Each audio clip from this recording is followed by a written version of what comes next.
तो दोस्तों, अभी हाल ही में पश्चिमी देशों की मीडिया के द्वारा भारत और रशिया को लेकर एक रिपोर्ट पब्लिश करी गई थी, जिसमें पश्चिमी देशों की मीडिया ने यह दावा किया था कि भारत और रूस की दोस्ती अब पहले जैसी नहीं रह गई है, क्योंकि भारत और रशिया के बीच में हथियारों का व्यापार काफ़ी ज़्यादा कम हो चुका है। उन्होंने यह बताया था कि कम से कम 50% भारत के रशियन हथियारों का इम्पोर्ट गिर चुका है और इसके कारण से भारत और रूस की दोस्ती पर भी असर पड़ा है और रशिया के हथियारों की बड़ी बिक्री कम हो चुकी है। परंतु इसको लेकर रशिया की तरफ से जो जवाब आया है उसको सुनकर सब हैरान हैं। दरअसल रशिया के जो भारत के अंदर एम्बेसडर हैं डेनिस अलीपोव जी, उन्होंने भारत और रूस के ऊपर पश्चिमी देशों की इस रिपोर्ट का खंडन करते हुए कहा कि भारत और रूस की दोस्ती अभी भी वैसी ही है जैसे कि पहले थी। और रही बात हथियारों के एक्सपोर्ट की, तो हमारे हथियारों का जो एक्सपोर्ट है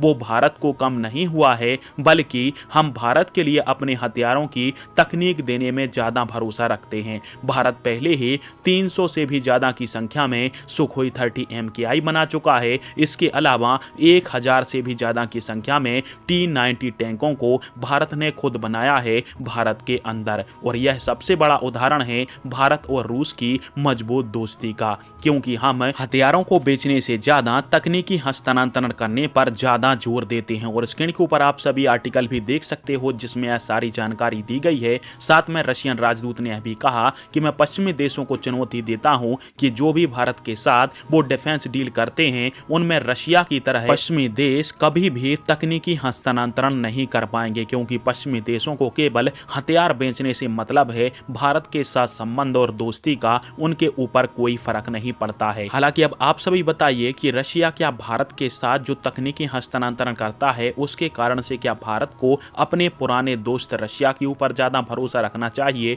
या फिर पश्चिमी देशों के ऊपर।